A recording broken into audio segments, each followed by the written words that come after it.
بسم الرحمن الرحیم اللہم صلی علی سیدنا محمد وعلی آل سیدنا محمد وبارک وسلم۔ امام الانبیاء حضرت محمد مصطفیٰ صلی اللہ علیہ وسلم کی شکل و صورت، حضور اکرم صلی اللہ علیہ وسلم کا حلیہ مبارک، حضور اکرم صلی اللہ علیہ وسلم کے خد و خال، نبی اکرم صلی اللہ علیہ وسلم کی نشست و برخاست، حضور صلی اللہ علیہ وسلم کا اٹھنا بیٹھنا چلنا پھرنا، حضور اکرم صلی اللہ علیہ وسلم کا حسن و جمال، یہ سب کچھ اس کتاب کے اندر موجود ہے۔ اور امام ابو عیسیٰ محمد ابن عیسیٰ ابن سورہ الترمذی، جو کہ صاحب سنن ترمذی ہیں، یعنی امام ترمذی رحمہ اللہ، جس کی سنن ترمذی کتاب ہے صحاح ستہ میں سے، یہ انہی کی کتاب ہے، شمائل ترمذی کے نام سے مشہور ہے، جس کا پورا نام ہے الشمائل المحمدیہ والخصائل المصطفویہ۔ تو اس کتاب کے اندر امام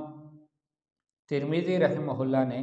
400 احادیث ذکر کی ہے، اور یہ 400 احادیث نبی اکرم صلی اللہ علیہ وسلم کی زندگی سے متعلق ہے۔ اس میں سے ہم کوشش کرتے ہیں کہ روزانہ کچھ نہ کچھ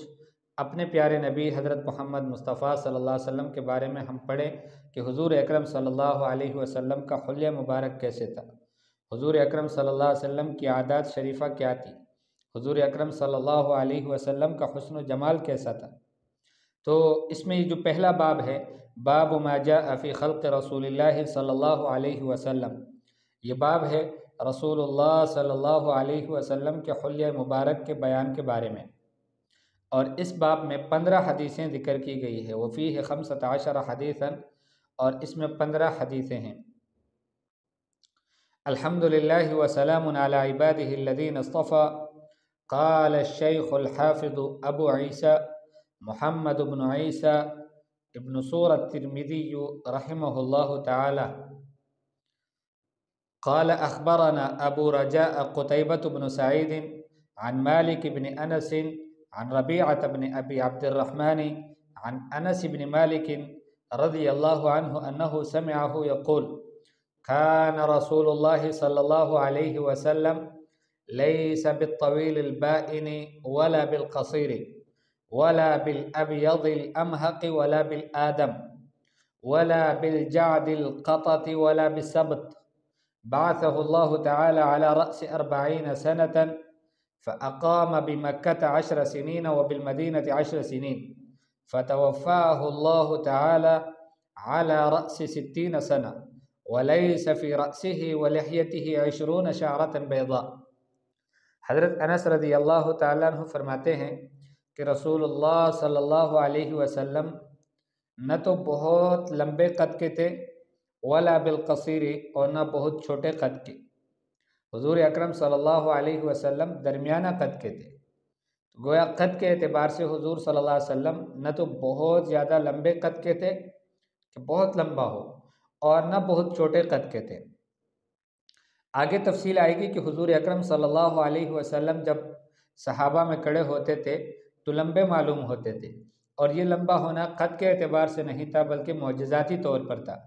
امام الانبیاء صلی اللہ علیہ وسلم کا معجزہ تھا کہ اللہ پاک نے ان میں خاصیت رکھی تھی کہ جب وہ کھڑے ہوتے تھے صحابہ کے مابین تو وہ لمبے معلوم ہوتے تھے، اس لیے فرمایا کہ نہ تو لیس بالطویل البائن، بائن یعنی زائد الطول، بہت لمبے قد والے ایسے بھی نہیں تھے، ولا بالقصیر، اور نہ بالکل چھوٹے قد والے، ولا بالابیض الامحق، اور نہ شدید قسم کے سفید تھے، بالکل سفید ہو چونے کی طرح، ایسے بھی حضور صلی اللہ علیہ وسلم نہیں تھے، ولا بالآدم، اور نہ شدید قسم کے گندمی کلر کے، تو گندمی کلر کے بھی حضور صلی اللہ علیہ وسلم بالکل نہیں تھے، جیسے آدمی کوئی سانولا پن اس میں ظاہر ہو، ایسے بھی حضور صلی اللہ علیہ وسلم نہیں تھے، اور بالکل خالص سفید بھی نہیں تھے، بلکہ حضور صلی اللہ علیہ وسلم سرخی مائل گندمی کلر کے تھے۔ ولا بالجعد القطط، نہ تو حضور صلی اللہ علیہ وسلم کے جو بال تھے وہ کنگریالے تھے، ولا بالسبط، اور نہ بالکل سیدھے سیدھے تھے، اس میں تھوڑا تھوڑا وہ کنگریالہ پن تھا، لیکن مکمل طور پر کنگریالے بال نہیں تھے حضور صلی اللہ علیہ وسلم کے۔ ولا بالسبط اور نہ بالکل سیدھے بال تھے۔ بعثہ اللہ تعالی علی رأس 40 سنۃ 40 سال کی عمر میں اللہ جل شانہ نے نبی اکرم صلی اللہ علیہ وسلم کو مبعوث فرمایا۔ فاقام بمکۃ 10 سنین وبالمدینۃ 10 سنین، مکہ میں 10 سال رہے، مدینہ منورہ میں 10 سال رہے۔ فتوفاہ اللہ تعالی علی رأس 60 سنہ، 60 سال کی عمر میں اللہ جل شانہ نے اپنے حبیب صلی اللہ علیہ وسلم کو اپنے پاس بلا لیا، یعنی حضور اکرم صلی اللہ علیہ وسلم کے روح کو قبض کر لیا۔ وَلَيْسَ فِي رَأْسِهِ وَلِحْيَتِهِ 20 شَعْرَةً بَيْضَاء، اور نہیں تھے حضور اکرم صلی اللہ علیہ وسلم کے سر مبارک میں اور داڑھی مبارک میں 20 سفید بال، یعنی کل ملا کر بھی حضور اکرم صلی اللہ علیہ وسلم کے سر کے بال اور داڑھی کے بالوں میں سفید بالوں کی تعداد 20 تک بھی نہیں تھی۔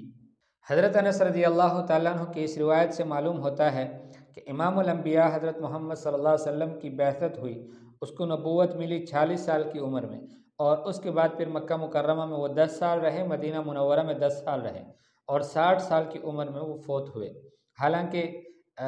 راجح اور صحیح قول تو یہ ہے کہ حضور اکرم صلی اللہ علیہ وسلم مکہ مکرمہ میں 13 سال رہے اور مدینہ منورہ میں 10 سال رہے، اور 63 سال کی عمر میں حضور اکرم صلی اللہ علیہ وسلم دنیا سے پردہ فرما گئے۔ تو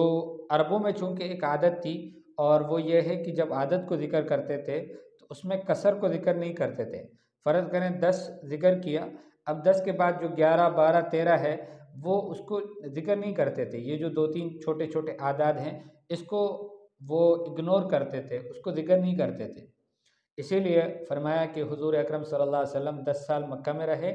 10 سال ذکر کیے، مراد 13 ہی سال ہیں، اور مدینہ منورہ میں 10 سال رہے، اور پھر حضور اکرم صلی اللہ علیہ وسلم کی فوتگی ہوئی 63 سال کی عمر میں۔ دوسری روایت وہ بھی حضرت انس بن مالک رضی اللہ تعالیٰ عنہ ہی سے ہیں، فرماتے ہیں، امام ترمذی رحمہ اللہ فرماتے ہیں، حدثنا حمید بن مسعدة البصری قال حدثنا عبد الوهاب الثقفی عن حمید عن انس بن مالک قال كان رسول الله صلى الله عليه وسلم ربعة وليس بالطويل ولا بالقصير حسن الجسم وكان شعره ليس بجعد ولا سبط اسمر اللون اذا مشى يتكفى۔ انس بن مالک رضی اللہ تعالیٰ عنہ فرماتے ہیں، کان رسول اللہ صلی اللہ علیہ وسلم ربعة، اللہ کے رسول صلی اللہ علیہ وسلم درمیانے قد کے تھے، ولیس بالطویل ولا بالقصیر، نہ بہت لمبے اور نہ بہت چھوٹے تھے، حسن الجسم، خوبصورت جسم والے تھے، وکان شعرہ لیس بجعد، حضور اکرم صلی اللہ علیہ وسلم کے بال مبارک کنگریالے نہیں تھے، ولا سبط، اور نہ بالکل سیدھے، اسمر اللون، حضور اکرم صلی اللہ علیہ وسلم گندمی کلر کے تھے، یعنی ایسا نہیں تھا کہ بالکل گندمی نہیں تھے۔ اس لیے اوپر جب ہم نے ولا بالآدم کا ترجمہ کیا، وہاں ہم نے ترجمہ یہ کیا کہ حضور اکرم صلی اللہ علیہ وسلم بہت زیادہ گندمی کلر کے نہیں تھے، یعنی گندمی کلر تو تھا لیکن بہت زیادہ نہیں تھا۔ اذا مشى يتكفى، حضور صلی اللہ علیہ وسلم جب چلتے تو آگے کی طرف جھک کر چلتے۔ شراح نے اس کلمے کے 3 معنی بیان کیے ہیں۔ یتکفأ کہ حضور صلی اللہ علیہ وسلم جب چلتے تو تیز تیز چلتے، اور دوسرا ترجمہ کیا ہے یتکفأ کا کہ حضور صلی اللہ علیہ وسلم آگے کی طرف جھک کر چلتے، جیسے دوسری روایات سے بھی معلوم ہوتا ہے گویا کہ کسی اونچی جگہ سے نیچے آ رہے ہیں۔ اور تیسرا ترجمہ یہ کیا ہے کہ حضور اکرم صلی اللہ علیہ وسلم اپنے پیر مبارک زمین سے قوت کے ساتھ، مضبوطی کے ساتھ اس کو اٹھاتے تھے۔ تو علماء فرماتے ہیں کہ یہ تینوں ترجمے صحیح ہے، اس لیے کہ امام الانبیاء صلی اللہ علیہ وسلم کا چلنا، وہ اس میں یہ تینوں باتیں موجود تھی کہ وہ اوپر متکبرانہ انداز میں سینہ تان کر نہیں چلتے تھے، بلکہ نظریں جھکا کر چلتے تھے، اور تیز تیز چلتے تھے، اس لیے کہ سست وہ آدمی چلتا ہے کہ جس کا کوئی کام نہ ہو۔ اور امام الانبیاء صلی اللہ علیہ وسلم کو اللہ نے داعی بنا کر بھیجا ہے، بشیر اور نذیر بنا کر بھیجا ہے، تو ذمہ داری تھی، اس لیے سستی تو محال ہے، ناممکن ہے کہ حضور صلی اللہ علیہ وسلم میں آئے تو تیز تیز چلا کرتے تھے۔ اور تیسری بات کہ حضور اکرم صلی اللہ علیہ وسلم اپنے پیروں کو زمین پر گھسیٹ کر نہیں چلتے تھے، بلکہ مردانہ ہمت کے ساتھ حضور صلی اللہ علیہ وسلم اپنے پیر مبارک کو زمین سے اٹھاتے تھے اور اس طرح سے وہ چلتے تھے۔ تو اس لیے فرمایا کہ حضور صلی اللہ علیہ وسلم جب چلتے تھے یتکفؤ تو وہ جھک کر چلتے تھے اور تیز تیز چلتے تھے اور قدم زور زور سے اٹھا کر چلتے تھے۔ اللہ جل شانہ ہمیں اپنے پیارے حبیب صلی اللہ علیہ وسلم کی کامل اتباع نصیب فرمائے۔ السلام علیکم ورحمۃ اللہ وبرکاتہ۔